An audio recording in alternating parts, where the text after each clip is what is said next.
And take two. Brian Giles from Brian Giles MTG. I tried recording this video with my new webcam and it didn't work. So this is take two. This is Warhammer 40K. Hoo-ha! I have not personally played any of the Warhammer 40K games,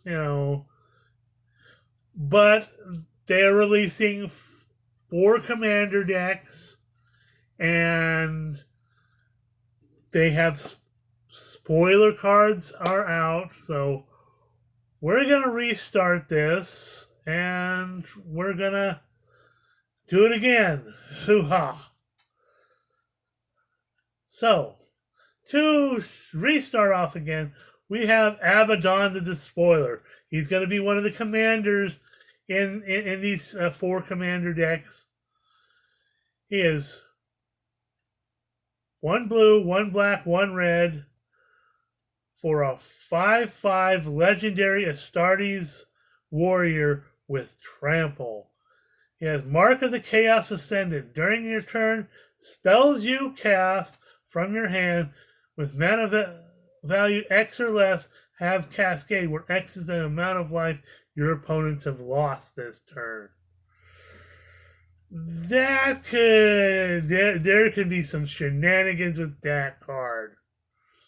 Next up is a saying, or a battle cry from this game called "Blood for the Blood God." 2 black, 1 red, and a beefy 8 colorless. For an instant that reads, this spell costs 1 less to cast for each creature that died this turn. Discard your hand and draw 8 cards. Blood for the Blood God deals 8 damage to each opponent. Exile Blood for the Blood God. Wow. Now, mind you, this is formatted for commander setting. So this you board wipe everybody and look what happens. I only have to pay 2 black and a red.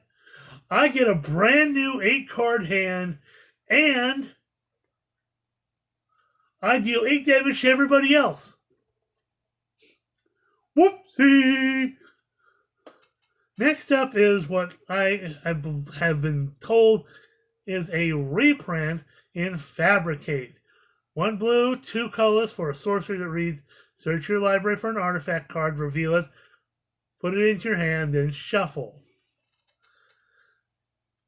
Well, that can be useful, in artifact decks. And, there will be numerous things that centered around artifacts.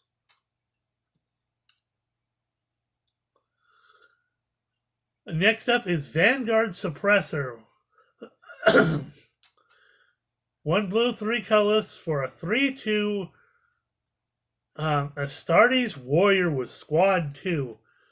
Now, I don't recall this mechanic being played in any other before. This might be a very new mechanic, if I'm not mistaken. Squad 2 reads, as an additional cost to cast this spell, you may pay 2 colors any number of times when this creature enters the battlefield. Create that many tokens that are copies of it. It has flying and suppressing fire. Whenever Vanguard Suppressor deals combat damage to a player, draw a card. So you can create lots of copies of this thing. If you've got the mana to do it, yeah.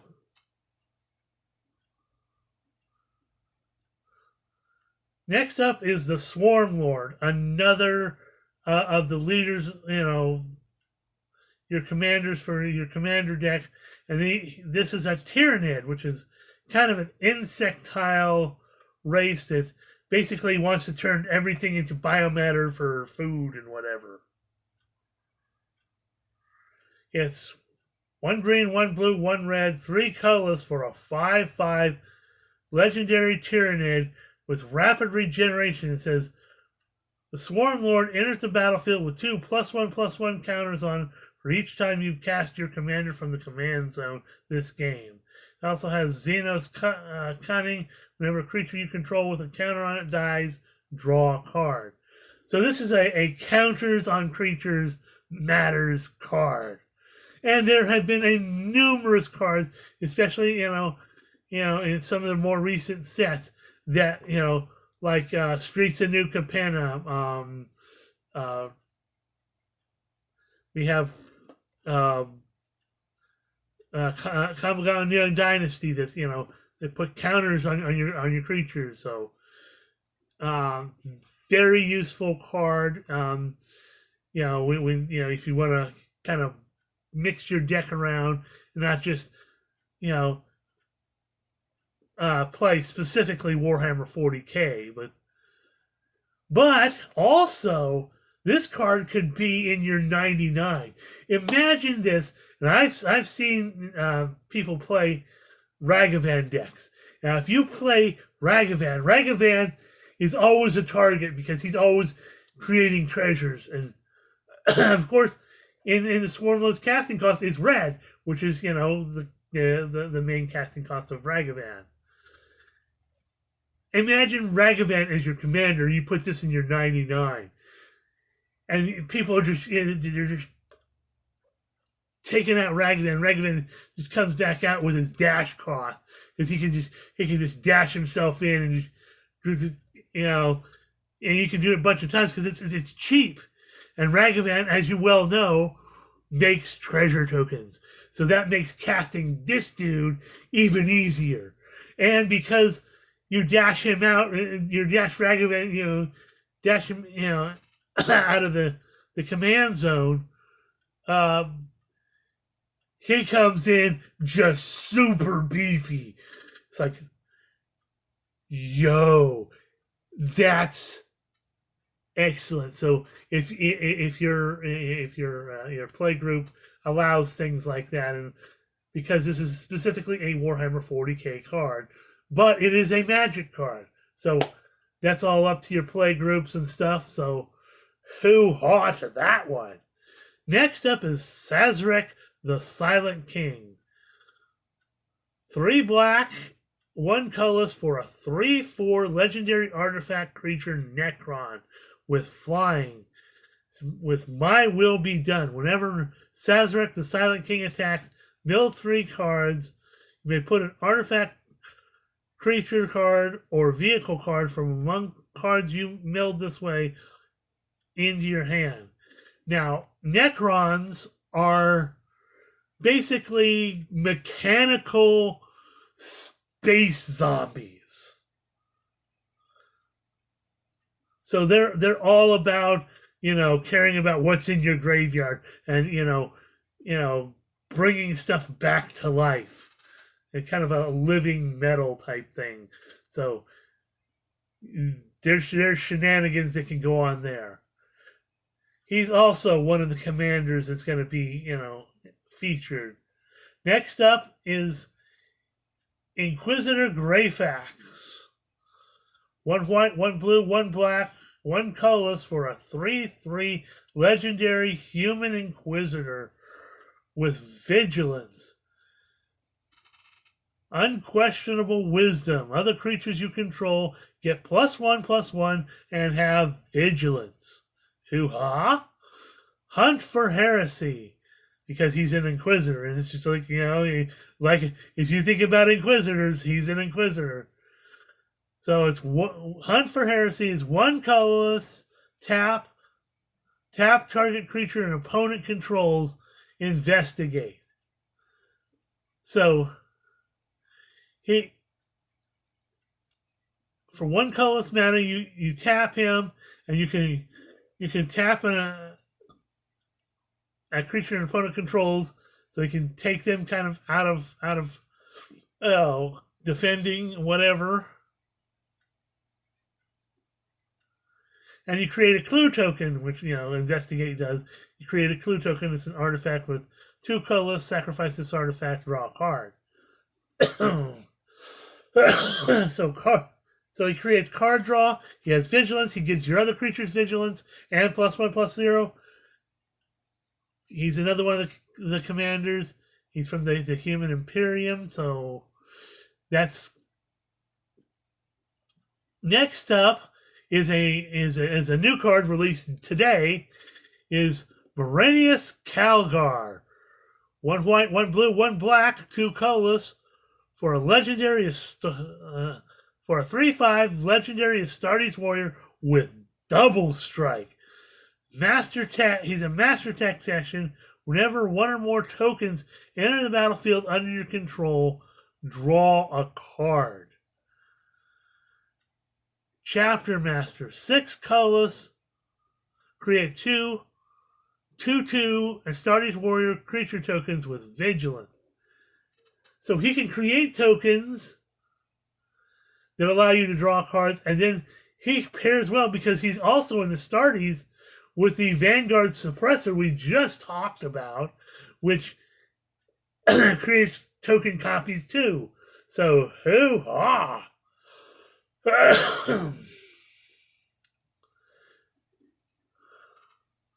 Next up is Be'lakor, the Dark Master. 1 blue, 1 black, 1 red, 3 colorless for a 6/5 demon noble with flying. Prince of Chaos. When Be'lakor, the Dark Master, enters the battlefield, you draw X cards and you lose X life, where X is the number of demons you control. Lord of Torment. Excuse my coughing. Lord of Torment. Whenever another demon enters the battlefield under your control, it deals damage equal to its power to any target. Oh, hoo-ha! This is a Demons Matter card. And if you're playing, like I said, if you're playing Group of Loud set, this could be, I know a guy who's going to want this card. Because he's making a Demons Matter decks. And he's going to want this card. Hoo-ha! Okay. Next up is Imhotep, the Stormlord. I knows. He's 2 black and 2 colorless for a 3/3 legendary artifact creature Necron. With Pharaon.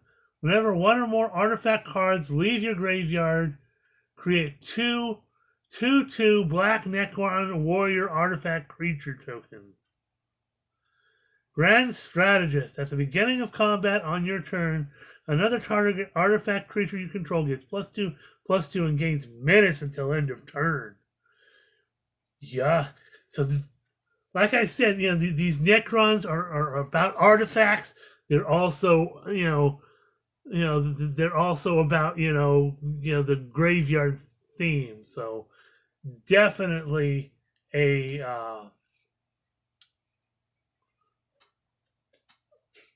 definitely something you want if you're playing it with black and artifacts. Hoo-ha. In fact, this might go well in future things for something along the lines of, some of the Phyrexian stuff that might be coming out. Next up is Magus Lucia Kane. 1 green, 1 blue, 1 red, 1 colorless for a 1/1 legendary human Tyranid wizard. So this is a human that has allied themselves with the insectile Tyranids.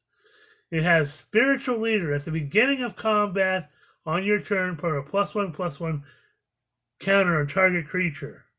What? Oh no! Oh no! Look,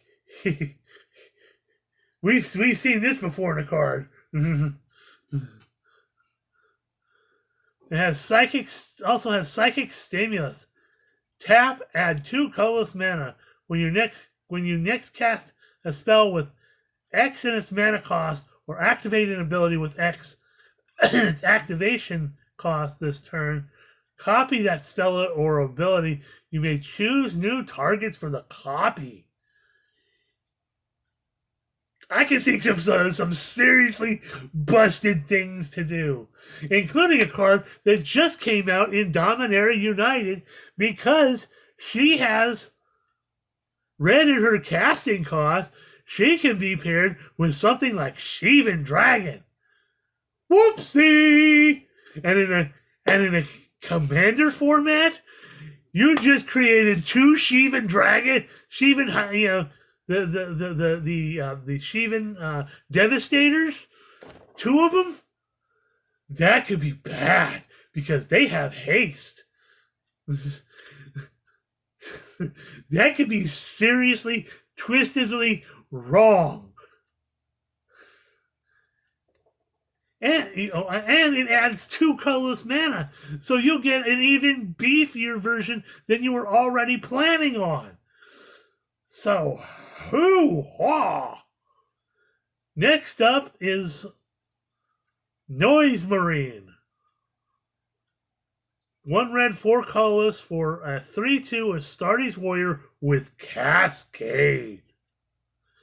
And for those of you who don't know what Cascade is, when you cast this spell, exile cards from the top of your library until you exile a non-land card that costs less. You may cast it without paying its mana cost. Put exile cards on the bottom of your library in a random order. It also has Sonic Blaster. When Noise Marine enters the battlefield, it deals damage equal to the number of spells you've cast this turn to any target. So,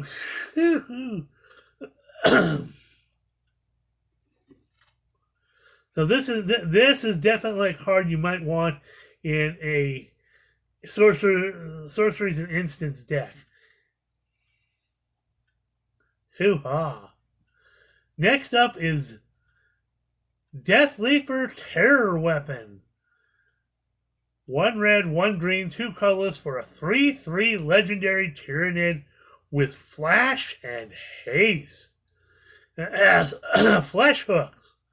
Creatures you control that enter the battlefield this turn have double strike. Red and green. There can be some seriously busted things you can do with that. Especially if you make your creatures all have haste. And I know of a number of things that can do that. So your creatures that have haste and are in those colors,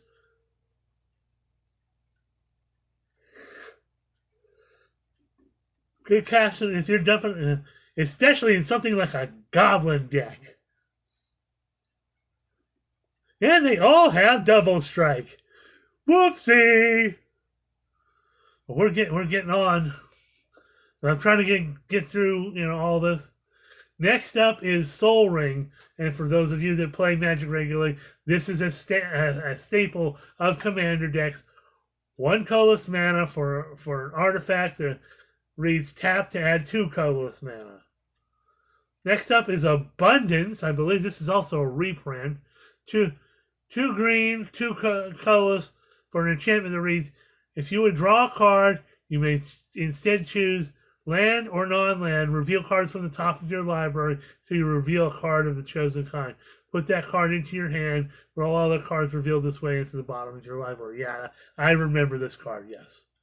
Next up is Arcane Signet, another Commander staple.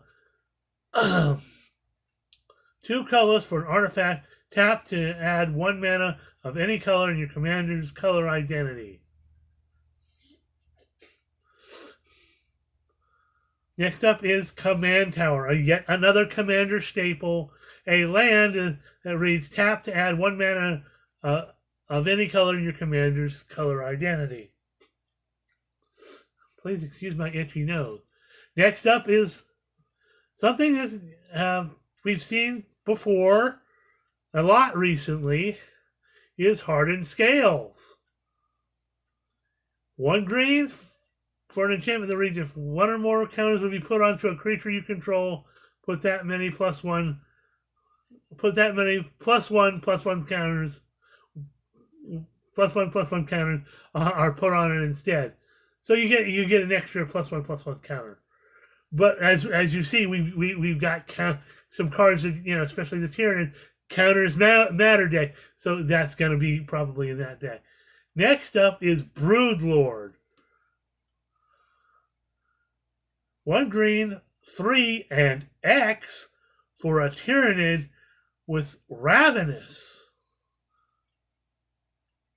This creature enters the battlefield with X +1/+1 counters. If X is 5 or more, draw a card when it enters. Brood Telepathy. When Broodlord enters the battlefield, distribute X +1/+1 counters among any number of other target creatures you control. So, not only does it enter with the extra X that you do, but you can take those +1/+1 counters and distribute among all your other creatures. I mean, this is a Tyranid, and like I said, Tyranids are like the counters matter commanders. So, next up is Old One-Eye. 1 green, 5 colorless for a 6/6 legendary Tyranid with Trample. Other creatures you control have Trample. When Old One-Eye enters the battlefield, create a 5/5 green Tyranid creature token. And fast healing. At the beginning of your pre-combat main phase, you may discard 2 cards. If you do, return Old One-Eye from your graveyard to your hand. This guy is powerful. Hoo-ha! And also, the whole healing thing and regeneration, that's a staple Tyranid ability from what I understand. So, hoo-ha for that. And finally, we're gonna reload just to make sure. Okay, that's it for right now, at least. Next up, finally for today, is the first Tyrannic War, which is 1 green, 1 blue, 1 red, 2 colors for an enchantment saga that reads, Chapter 1, you may put a creature card from your hand onto the battlefield. If its mana cost contains X, it enters the battlefield with the number of +1/+1 counters equal to the number of lands you control. And again, these are the colors of the Tyranids. Yahoo! Tyranids are all about creating big, beefy creatures. And that, you put this out, mother freaky. And chapters 2 and chapter 3 read, double the number of each kind of counter on target creature you control. That's busted! Your opponents are going to want to try to get rid of this thing quickly, because this thing can get out of hand badly. I mean, look at Old One-Eye. Or the Broodlord. Or like I talked about earlier, the Shivan Devastator. Oh my! Oh, that could get out of hand. Yep. So we are past 24 minutes now. This is a long ass video. I'm going to try to get it uploaded as soon as possible. So I'm going to say, hoo-ha! This set looks exciting. These commander decks, I didn't know how I'd feel about it because I've never played Warhammer. But looking at these cards, I am super hyped. So have a hoo-ha day. And we'll see you on the next video for more Warhammer 40K spoilers tomorrow.